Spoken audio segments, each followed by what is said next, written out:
في زمن كانت الدنيا فيه بتترسم بلونين بس، لون الدم ولون الرماد. في وقت كانت كلمة التتار كفيلة إنها تزلزل قلوب أقوى الملوك. جيش زي الطوفان ما بيعرفش معنى الرحمة ولا بيسيب وراه غير الخراب. من أول الصين لحدود الشام كان اسم جنكيز خان وبعده هولاكو هو الكابوس اللي العالم كله بيحلم بيه.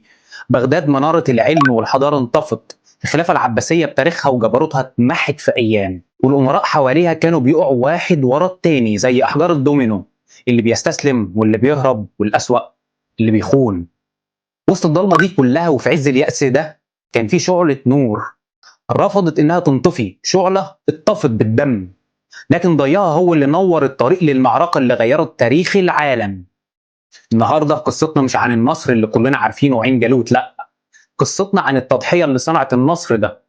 قصتنا عن الأمير الكامل محمد الأيوبي، البطل المنسي اللي صموده الأسطوري كان الشرارة الأولى لمعركة عين جالوت.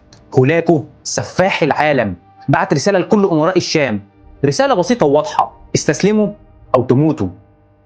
النصر يوسف الأيوبي في دمشق وحلب اللي المفروض يكون درع الشام اترعب. بدل ما يجهز جيشه بقى يفكر ازاي يرضي هولاكو، يمكن ياخد حته من التورته. امراء تانيين قدموا فروض الولاء والطاعه وبقوا مجرد خدم في بلاط المغول.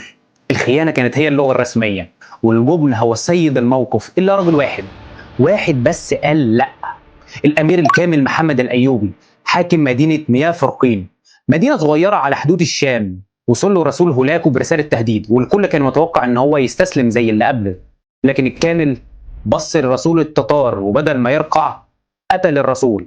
وبقتل الرسول كان بيعلنها صريحه: هنا ارض لا تركع، هنا شعب لا يستسلم. ده جنون، الكل قال عليه مجنون. ازاي مدينه صغيره زي دي تواجه جيش العالم كله؟ لكن الكامل ما كانش بيحارب بحسابات القوة والعدد، كان بيحارب بحسابات الكرامة والإيمان. حصن مدينته وجمع رجالته وبص في عيون شعبه وقال لهم: احنا يمكن نموت لكن هنموت واقفين. هنوري الطغاة دول ان في بذرة مقاومة لو زرعوها في الارض بتطرح مصر حتى لو بعد حين. وبدأ الحصار. حصار استمر سنتين، مش يومين ولا شهرين، سنتين كاملين. هولاكو بعت ابنه أشموط على راس جيش جرار وهو فاكر انها مسألة ايام، لكن الايام اتحولت لاسابيع والاسابيع لشهور والشهور لسنين. جوه مياه فرقين الاكل خلص، الناس اكلت القطط والكلاب وبعدين اكلوا ورق الشجر. الامراض انتشرت والموت كان بيخطف الناس كل يوم من الجوع والمرض والقصف. والتتار بره بيستخدموا كل اساليبهم الوحشيه. جابوا ولاد الكامل وعيلته واسروهم وهددوه بقتلهم قدام عينيه على اسوار المدينه لو ما استسلمش. تخيل معايا المشهد: ولادك وحبايبك على بعد خطوات منك والسيف على رقبتهم. اي اب في الدنيا كان انهار، لكن الكامل بص عليهم ودموعه بتجري على وشه وصرخ في وش التتار: والله ما لكم عندي الا السيف. صموده ده ما كانش مجرد صمود عسكري، دي كانت حرب نفسيه. كان بيكسر اسطوره الجيش الذي لا يقهر. كل يوم بتصمد فيه مياه فرقين كانت رساله بتوصل لكل بلاد المسلمين، رساله بتقول ان التتار مش الهه، دول بينزفوا وبيتعبوا وممكن يتهزموا. وبعد سنتين من الصمود الاسطوري، وبعد ما مات اغلب سكانها من الجوع والقتال، سقطت مياه فرقين. والتتار دخلوا ما لقوش فيها تقريبا غير 70 شخص عايشين وسط الاف الجثث. مسكوا الامير الكامل، ما رضوش يقتلوه موته عاديه من كتر غلهم وحقدهم على الراجل اللي دوخهم سنتين. هولاكو بنفسه قام بتعذيبه، قطعوا لحمه وهو عايش واجبروه ياكله لغايه ما توفى.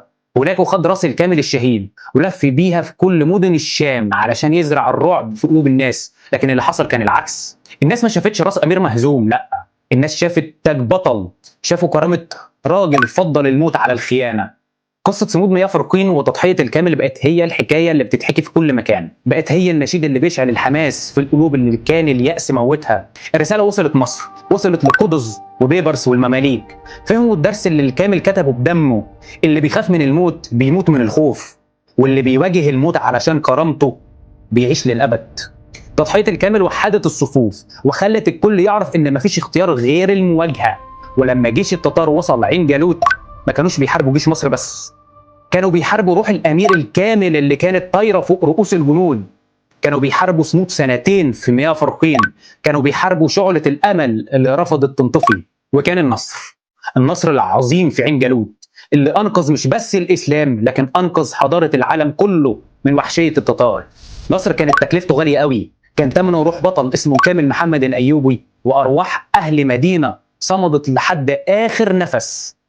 التاريخ بيكرر نفسه لكن بأشكال مختلفة، الحصار، الجوع، والعدو اللي بيملك قوة التدمير وبيحاول يكسر إرادة شعب.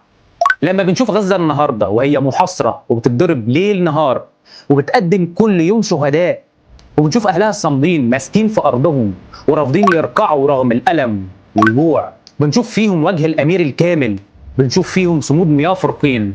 بنفس المنطق بيتقال لهم استسلموا علشان تعيشوا، وبنفس الإرادة بيردوا ويقولوا دي أرضنا وهنفضل هنا.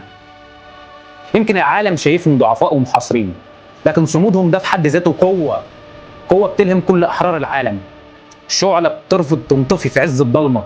التاريخ علمنا ان النصر مش بس في كسب المعركة الأخيرة، النصر الحقيقي بيبدأ بالصمود ورفض الاستسلام.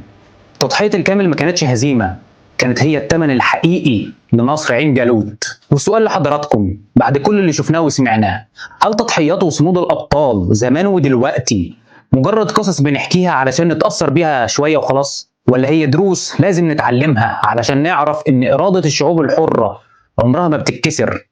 فكروا فيها. سلام.